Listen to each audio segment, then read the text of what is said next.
Hi, Sam. Hi, Oh, sorry I'm late. We've had kind of a crazy day around here in Iowa today. yeah, that is what that's what I've heard. How do you know? We had tornado warnings here.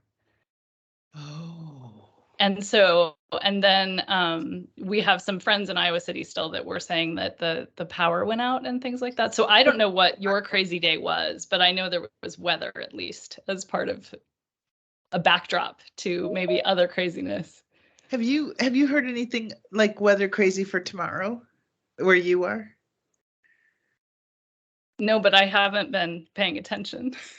No, I already got an email from these people who are like cancel or no, zooming an event that I was supposed to show up in person for because they're afraid. And I'm like, I don't think there's anything happening to the weather. What are you afraid of? Like, what is happening? Like, what am I missing? Like, apparently some kind of massive storm heading north of us. Oh, yeah. So some kind of ice storm. I actually went to the bookstore this afternoon and they said they were not going to Ohio because of possible massive ice storm. No, we had a massive ice storm today, but I thought there was a massive snowstorm. Okay. I don't. Um, Storms are relevant for my book. There's like big storms in them.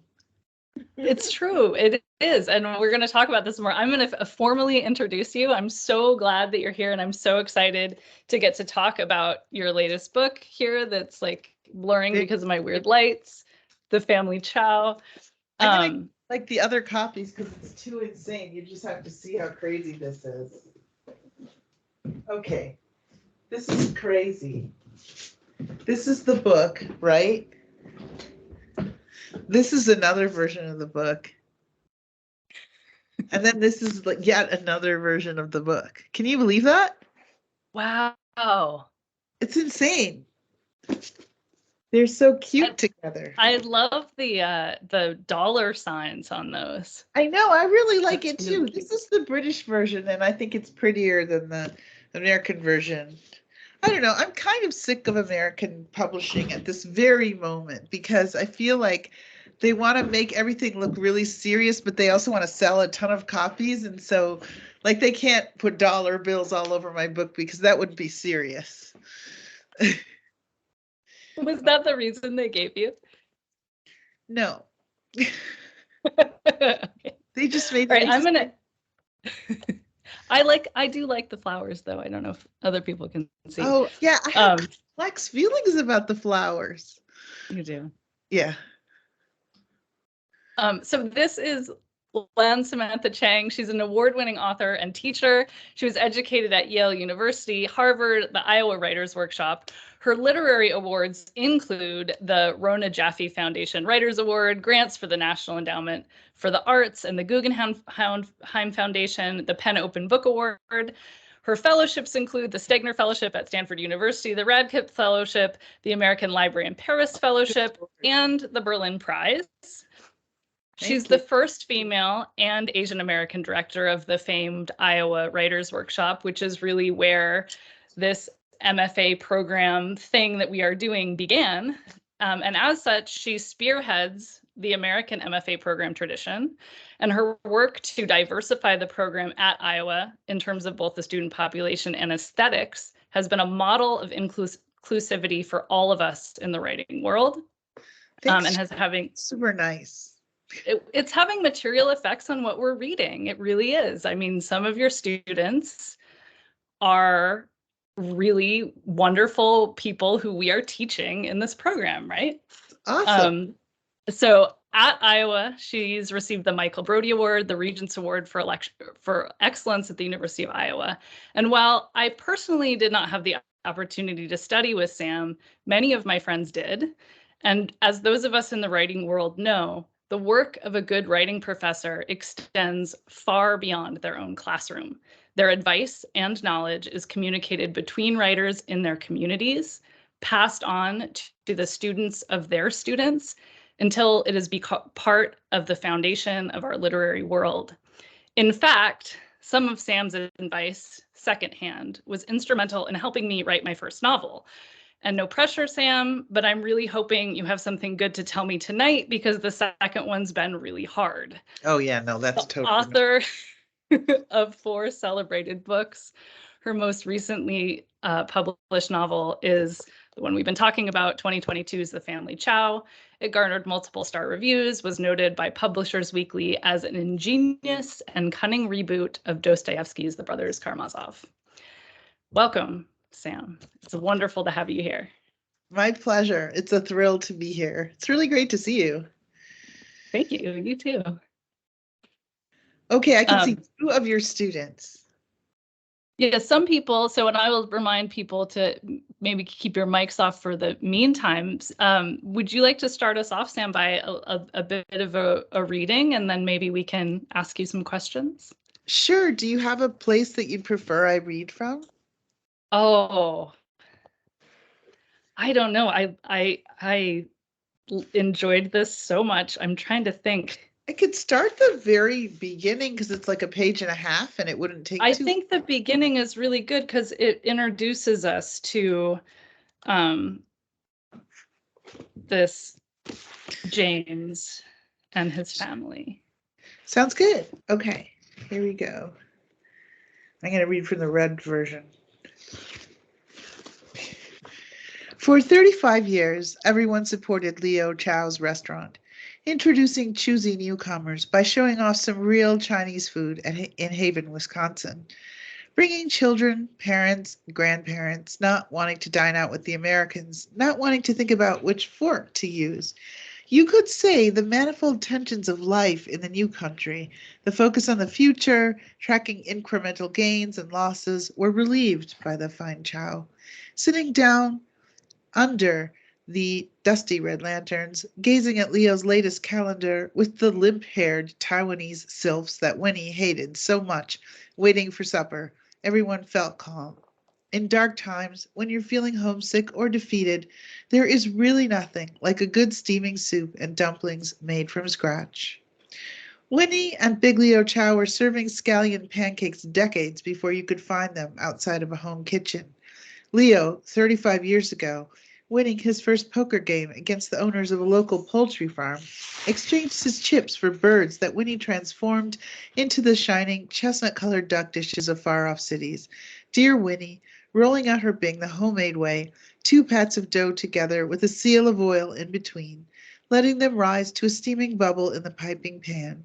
Leo, bargaining for hard-to-get ingredients. Winnie, subbing wax beans for yard-long beans, plus home-growing the garlic greens, chives, and hot peppers you never used to find in Haven, their garden giving off a glorious smell. You could say the community ate its way through the Chow family's distress, not caring whether Winnie was happy, whether Big Chow was an honest man. Everyone took in the food on one side of their mouths, and from the other side they extolled the parents for their sons' accomplishments, heaping praise upon the 3 boys who grew up all bright and ambitious, who earned scholarships to good colleges, commending them for leaving the Midwest. Yet everyone was thankful when the oldest, Dago Chow, returned to Haven. Dago, coming home to his mother, moving into the apartment over the restaurant, working there 6 days a week. Dago, the most passionate cook in the family. Despite the trouble between Winnie and Big Chow, everyone assumed the business would be handed down fairly, peacefully, father to son. Now, a year after the shame, the intemperate and scandalous events that began on a winter evening in Union Station, the community defends its 35-year indifference to the Chow family's troubles by saying, "No one could have believed that such good food was cooked by a bad person." Thank you so much. It's great to hear. And I had forgot that was the actual opening. I was thinking of the Union Station scene. But it's so lovely to hear that. Thanks. All right, I'm going to start with my first question, and then people are also invited during this to go ahead and put questions in the chat, and I will moderate those. Now, can I see this chat, or is that? I think you can. If you look at the bar across the top, there should be a little button that says chat. But no, there is no button. There is no one? There's, Huh. oh, wait, it's not at the top. I think the reason, I think it's just, hold on. Yeah, I got it. It's, Okay. mine is It not, looks different. yeah. Weird. Yeah. So people are hungry. Can you just start off a little bit by telling us in brief, your journey as a writer, where it started, what challenges have you faced on the way, and how you overcome them, and what has surprised you the most about your writing life? Oh. Okay. My parents were Chinese immigrants, and I grew up in Wisconsin in this town where we were the first Chinese family in town. I have 3 sisters. My dad was super protective of us, wouldn't let us go, like, he had all these ridiculous rules about what we were allowed to do, especially with boys. They really wanted us to grow up, become doctors, all of us, like, and then we would never have a problem again. Like, that was their theory.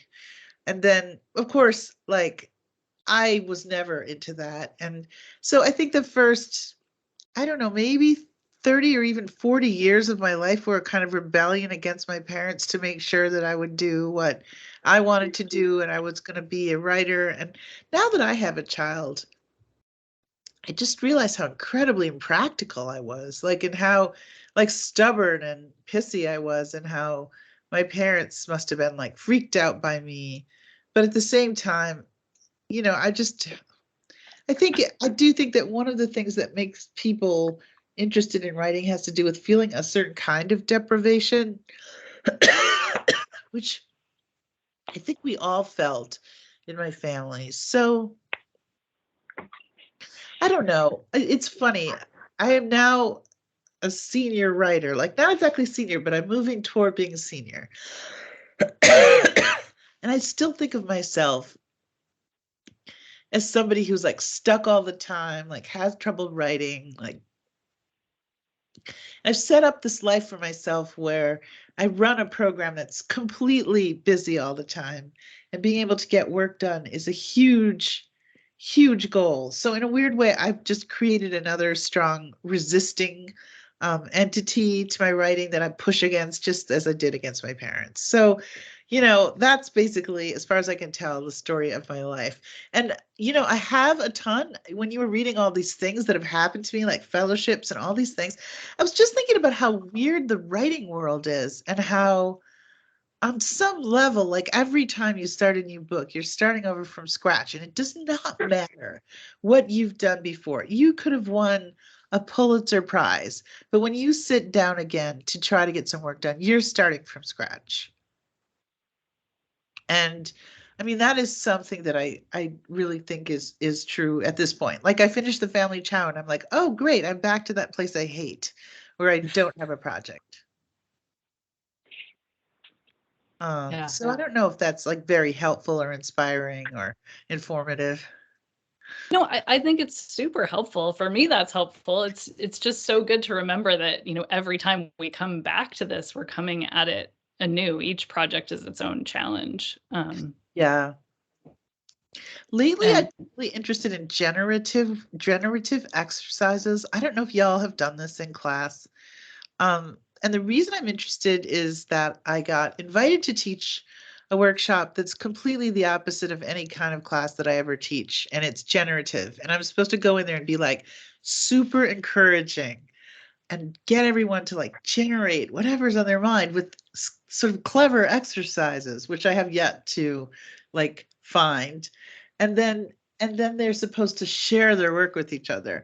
And to me, like, this is like the antithesis of my writing process. But I've been doing a lot of generative exercises just to see what that's like, and it's really interesting. It's totally helpful and not helpful.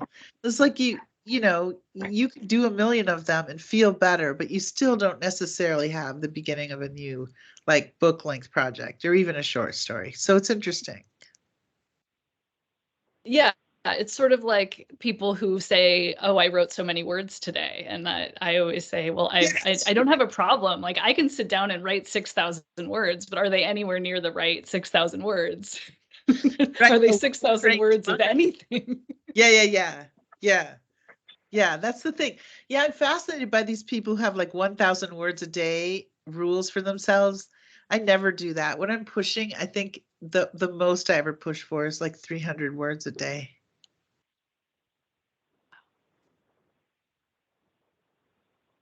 Could Sam share a couple of those generative exercises or prompts? Oh, this is so interesting. So there's a ton of different kinds, and I will tell you, one of them is the kind that is supposed to help you generate from your body. So for example, lie down on the floor, close your eyes and stare with your eyeballs like face forward for 5 minutes. Now get up and try to write. Sit up and write whatever. Like literally, this is a generative exercise. Another kind of generative exercise is just designed to get you going about something that matters to you. So, for example, imagine that you're very angry at somebody. Like, what would you say to that person? What do they say back? This kind of thing. But of course, because I am interested in technique, I had gone through a series of exercises about techniques that start by, I honestly think that the best book of generative exercises that I've found is still this book that was around when I was a puppy called What If? Have you ever seen that book? It's called What If. There's two versions, okay? Buy the cheap version. The cheap version is like $13, and the expensive version is like $100. Do you know why? Because it's a textbook. Isn't that insane? So, okay, so the textbook has all these like educational, like, I don't know, notes for the teacher. And I'm like, I don't want to be the teacher. Like, the regular one, I don't have it here with me right now, but it's just got this kind of beige cover with like a white design, and the words "what if" are in green, and it costs like very little money. And it's, I think, really a good book of generative exercises, because they'll say things like, okay, starting a story, look at all these other stories and see the different ways they started. um, can you start a story with a declarative sentence? Can you start a story with a line of dialogue? Can you start a story with a description of a person, a description of a place? There are all these amazing examples of stories that have started different ways. Oh, look, what is that? Is that the expensive one? It looks expensive. Nice. It's not the one that I This has have. got it. Mine is like, well, mine is way cheaper looking. Anyway, I think it's awesome. Can I ask another question here about? I read your article on the exclamation point, and I loved that essay. And in it, you talked about the ninth draft of the Family Chow, and you noticed all of your exclamation points. And so I was curious then, how often do you use tools like that to track your writing choices? At what stage in the process do you use them? And then also, how many drafts of novels do you do? And who looks at them? There's no rule about how many drafts. That one, I think, came up to 12. And I started showing them to people around 8. And I first started showing them to people who they were such good people, such hardworking people, that I knew they would actually read them. Because, like, you could show your 400-page novel to somebody and they might not read it for 8 months or maybe never. And it's really hard. I just wanted feedback. And so the friends I showed it to were like really like good people, and they gave me some feedback, and it helped me move out of the rut. And then after that, my questions became more specific and technical every time. But back to this question. Wait, before that, you had a different question. It was, wait. Do you know what I mean before you asked me about? I think it was how often do you use like search to say, how often do I use the word just or the exclamation point or the question, those kinds of things. Yeah, I probably should be more anal than I am, but I don't usually look until, I don't think I looked at it until like draft 10 or 11, like really far down into the road. And then in terms of repetitive words that I'm not supposed to use so many times, there is a copy editor. I mean, copy editors actually are supposed to do that. I had a copy editor that annoyed me, but was actually, I think, when I think back, pretty good about doing things like that. Just looking to say, you've used this phrase before, or I don't know, the last time you used this phrase, it was like this. That they were pretty good. Uh, but yeah, I have a tick. I have a couple of ticks. Like people are always looking at each other. I tend to use the word as if a lot. Um, so I did at some point, I think, search for some of those things, but like basically not. The only time, and also the exclamation points I did out of curiosity. The only time I think I use search replace a lot is when I change a character's name or the name of a town. But I don't use that program that people use. There's a program that people used to write with now. It's called Scrivener. Oh yeah, that's what I use.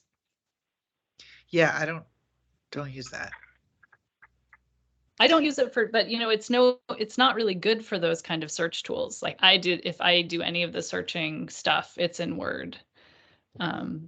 But I was also really impressed with my copy editors who noticed things like, are all the houses you describe are Victorians? Was that Yeah. intentional? What is that Oh, about? no.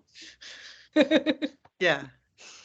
Um, so I'm curious about the relationship between real life and fiction, because of course the question a lot of fiction writers get asked is, there's like this assumption that everything we write is really just nonfiction, but we're calling it fiction. And so I'm curious for you how you interact with those questions in the world, and also what details from the real world do stick and transform and become part of your story. I mean, in this particular novel, with details from the real world, uh, probably um, a lot of small details from living in the Midwest where I grew up and have lived, you know, off and on since, and have lived for the last 16, 17 years. That the thing that really sort of got embedded in my mind about Iowa City when I was writing this book is these alleyways that run behind the neighborhoods. Like they're like little service roads that run behind houses. And I don't think that the McMansions that surround our town have roads like that. Um, these are just, it's like an extra grid that's laid over the grid of streets. And in the extra grid, there's just a lot of stuff that people don't want to be forward facing. So the trash cans or the garage, even, or I guess in the old days, the ice truck used to stop there. And I assume that's where they unhitched horses. Um, I'm fascinated by these old roads because they don't mostly have official names, but they exist and people use them. And they're like secrets. They're like secret roads. And it's like the flip side of everything, the underbelly. And that's my characters, you know, that were their chosen pathways. The interesting thing about it is that so I didn't read the Brothers Karamazov for 6 years while I was working on this because I didn't want to get overly sort of overwhelmed by how good it is, by all of the details and plot issues that I was not going to use. But when I went back to it, because I reread it in the spring of 2022, I realized that those roads, the back way, is like one of the major things in the Brothers Karamazov in the first half. Like they're always just running around on the back roads having secret conversations with each other. It was really interesting. That's a perfect transition for another question I wanted to ask, which is, how did you decide to do a retelling of the Brothers Karamazov? Yeah, well, it was way back when I first started teaching in Iowa that I was really obsessed with the Brothers Karamazov. And I would have students, I would have them join me after Thanksgiving break to discuss the book, and we would talk about it for like 3 hours and then stop and then meet the next week and talk about it for 3 more hours. It's just such a long book. Um, It's like 800 pages long. And we read the same translation. And it's funny because I was talking to one of the students who was doing an interview of me for something, and we were on Zoom together, and he like pulled his old ratty copy out and showed it to me. We just loved it. It's one reason I like that book so much is because it went against so many of the rules that I grew up learning as a writer. We believed in like very spare prose when I was a kid, and we were told we should all write a certain way on some level. And we were told not to use exclamation points. We were told not to use too many adjectives. The prose, they would prefer that it was sort of metaphor free. Everything's changed now, but that's the way people wrote. And I feel like reading Dostoevsky really broke me out of that, and it was great. It was very freeing. Um, the so how did I end up doing it was I was obsessed with it, and then one day in 2013 one of my students came into my office with this thesis that he was working on that was a novel very similar in form, not in content. It wasn't a copy, but it had a lot of influence from Ford Madox Ford's book The Good Soldier, a very unreliable first person narrator, kind of very sinuous, winding kind of plot, storytelling quality. And he said, I always base, my work on another work. Like it's just something I do. And I thought, maybe that's something I'd like to do. I like to write a book that's based on the Brothers Karamazov. And then, so just that's basically where it started. It was like on some level, I always knew I wanted to do it, but it just didn't come to the front of my brain. Like back in like 2003, I found my old notes that I wanted to write a book that it said something like the story takes place in one evening. It is a huge dinner party.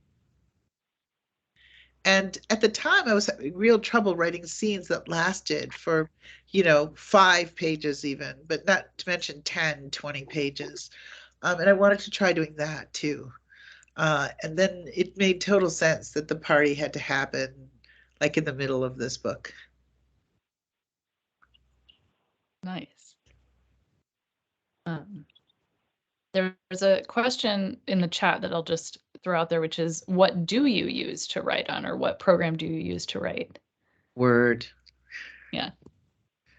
I just use Word. Yeah. And just then, used to thinking of it. Sorry, go ahead. No, that's it.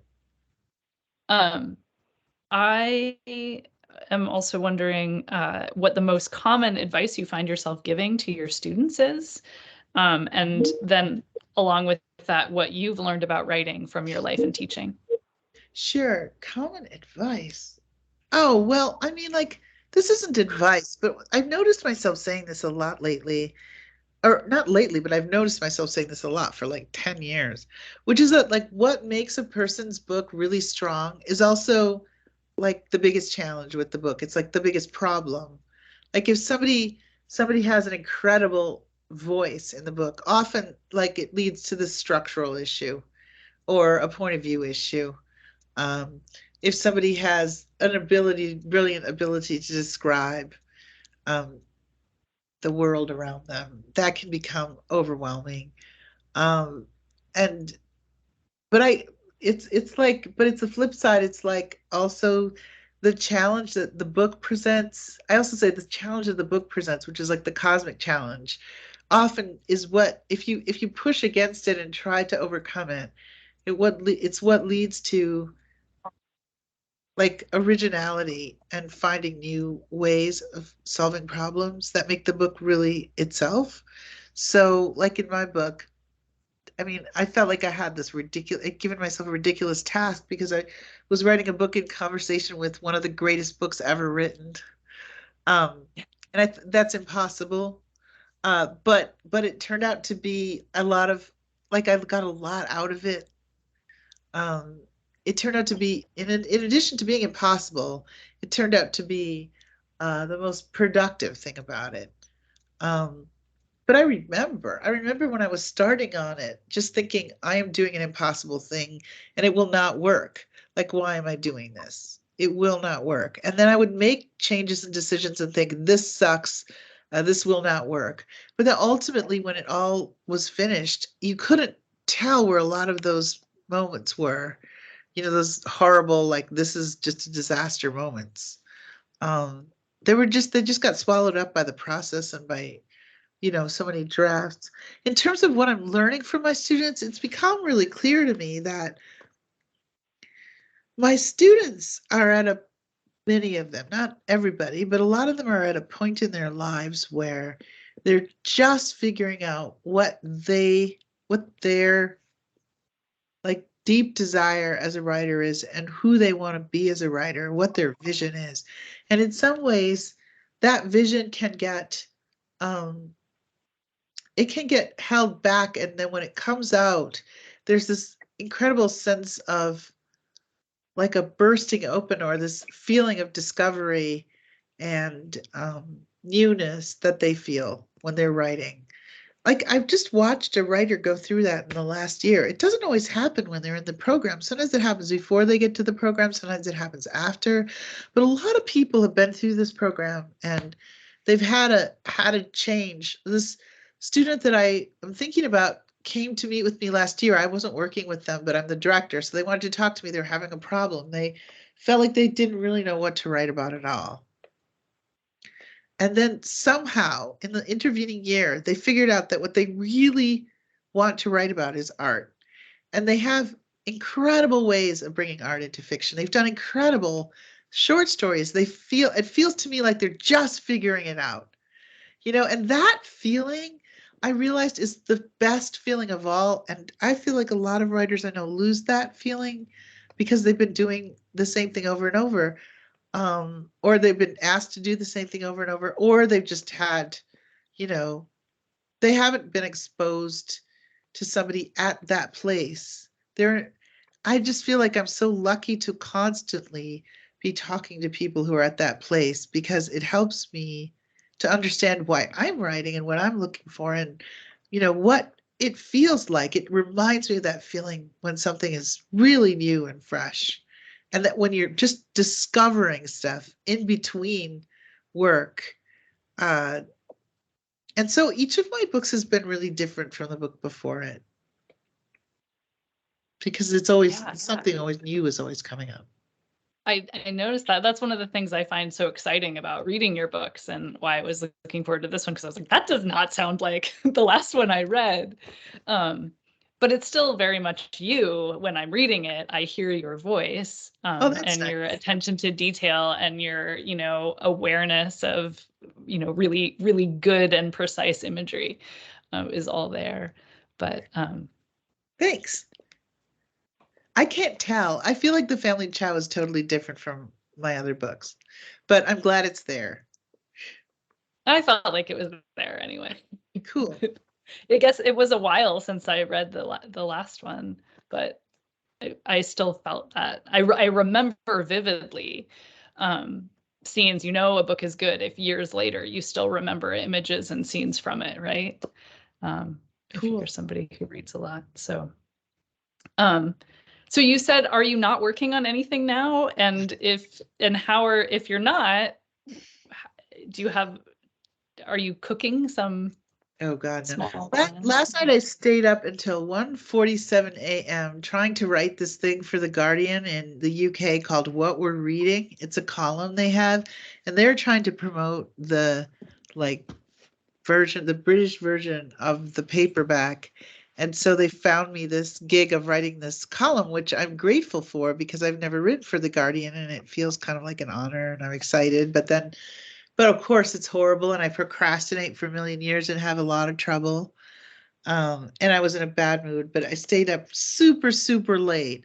So that's what I was working on. But aside from that, I've been working on generative exercises.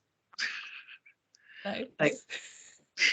Yeah, I don't really have anything to say. So I'm doing these generative exercises. I keep thinking, if you do one every day, something is going to happen. Like, at some point, you're going to feel like one of these ideas is meaningful in some way that lasts more than a couple of days. It's just, I mean, I have a terrible time in between projects. It's just, I'm such a drag.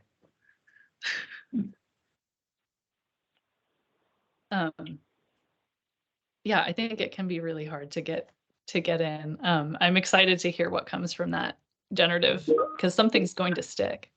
Let's see. We'll see.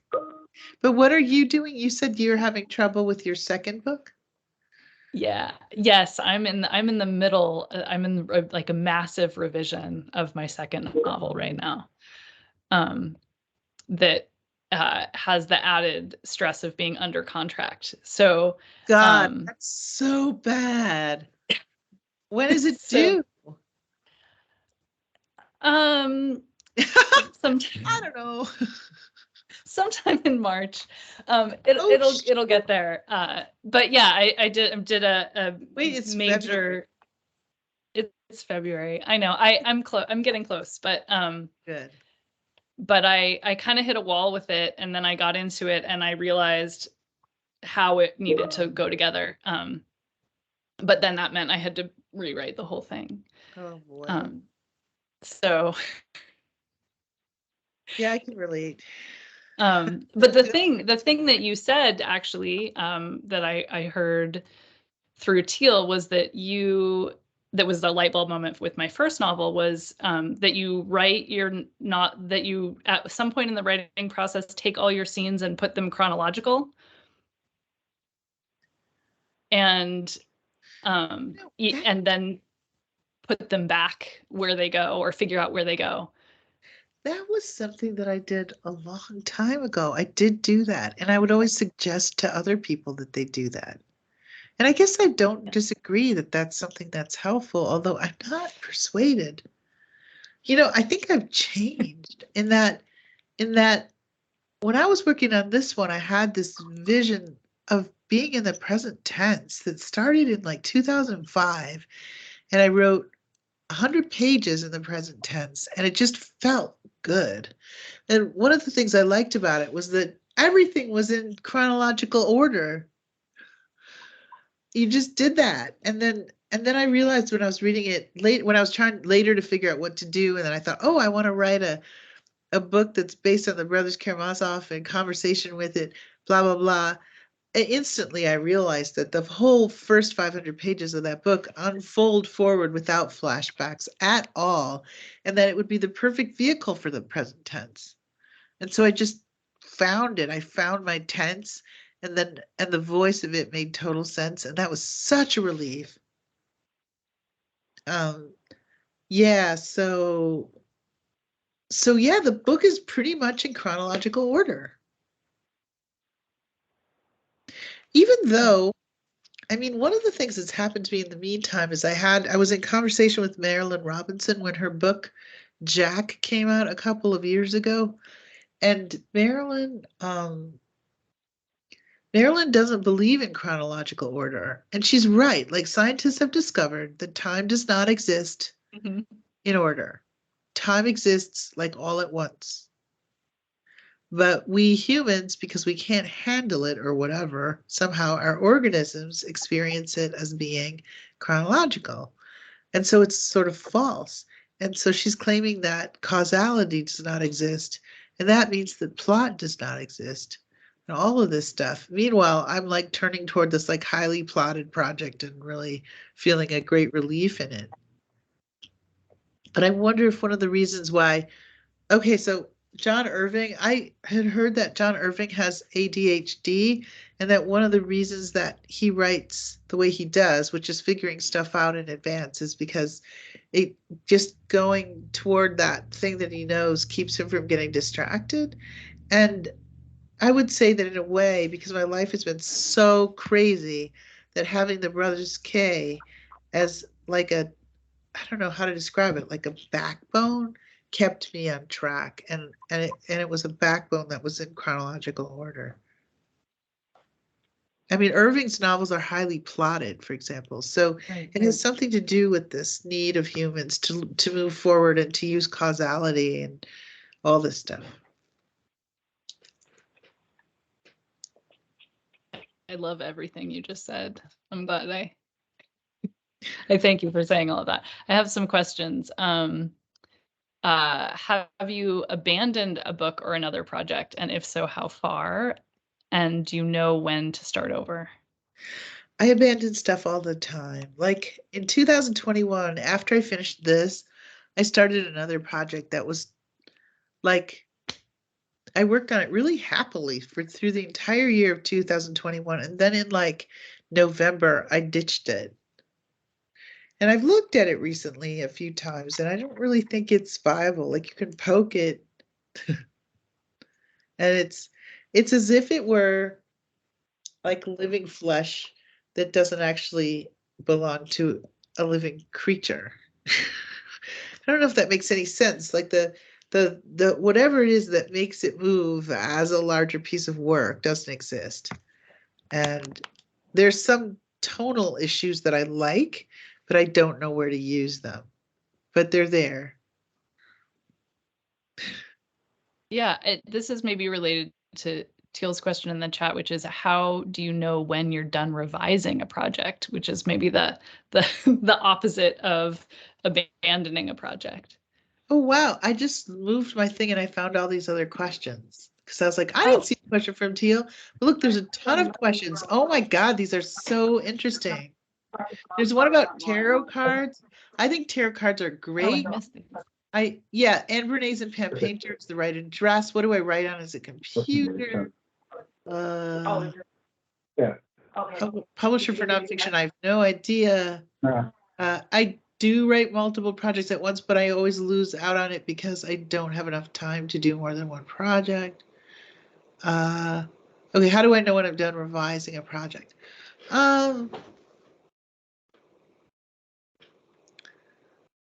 Well, like on one level, I get sick of it. I get so sick of it that I can't stand it. But then I don't think that's really the end of it. Like, the end of it comes when I try to work on things and I just keep changing things and then changing them back. Or I feel like I've run out of all possibilities and there's really no other possibilities to try. Sometimes I think I could have done something else with the family chow that a really smart reader suggested, which was to put in more of the women's POVs, like to just and to make the whole thing feel less tight. I think that would be interesting to give it more air. Uh, I did write, he thought, this writer who read it thought I should add like almost 100 more pages, but in the end I added maybe 20 more pages. But I wonder, wow, could I have done that? I don't know. I think I was out of energy. It was ready to go out. I don't know how to explain it. I also think that there's such a thing, and I don't know if this is true, but it's something that I imagine to be true, that there's a point in a project where if you keep working on it, it's like the life is gone from it. Like there's a point after which working on it's not going to make it better. The marginal utility will get so low that it, and then the problems start to outweigh the improvements. I'm pretty sure that's true of almost everything. Like one of the problems is knowing when to move on something. And I'm not sure when that is. I don't know if that was helpful to you. Can you talk about your trajectory from earning an MPA? Yeah, it was super easy. My parents wanted me to get a professional degree. I got into the Kennedy School of Government at Harvard. I went there. Stupid move because I racked up a ton of loans. Can I just say? Because they don't pay for professional school. But it wasn't a stupid move because I made this decision shortly after getting there. In a fit of despair, I realized that I had to throw all of my energy into writing. And so I basically just did this thing that I'm pretty good at, which is blowing things off and like getting by, like getting even decent grades without really trying. Not really caring about my classes at the Kennedy School and like not being a good group project member and like not really learning how to use the spreadsheet and then like taking classes that wouldn't get in the way of my writing time and then just focusing on writing. And then I used that time because it was protected time. Like one of the problems I had from adolescence, from when I first moved out of my parents' home, was that I needed a place to live and something to eat. I needed also like someplace to belong. And so here I was, technically I was at school, but secretly I was, fomenting this like mutiny by writing all the time with all of my time. Like I basically set aside 3 hours a morning and did that. And then I only took afternoon classes. Like I just did everything secretly for writing. Of course, what happened was, okay, so then at the end of, in my second year, I applied to MFA programs and got into Iowa. And that's how I ended up going to Iowa. It says I have 5 minutes left in my meeting. Is that true? Anyway, so after I went to Iowa, I mean, it was pretty seamless, but like basically the real cost of it was the loans, and I had to pay them all back. And after Iowa, and when I was in California, I became very broke paying back those loans. But at that point, I had managed to convert my life into a life of a teacher and writer. So I was just really broke for a few years, and then I published my first book. And when I got the money for the book, the first thing I did, I mean, I basically used it paying off my loans, and I'm not sorry because my life changed when I stopped being in debt. It was bad.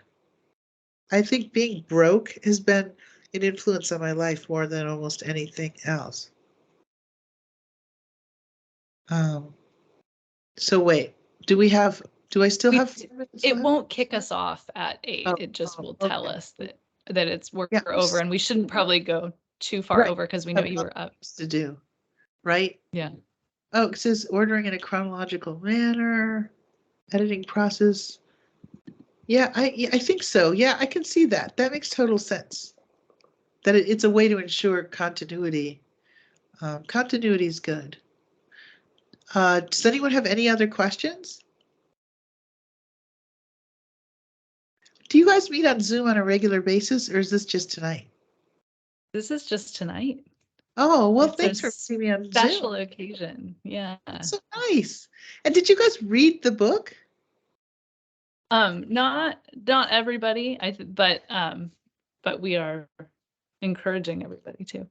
Oh, nice, nice. I mean, like, yeah, I hope you read it. It's kind of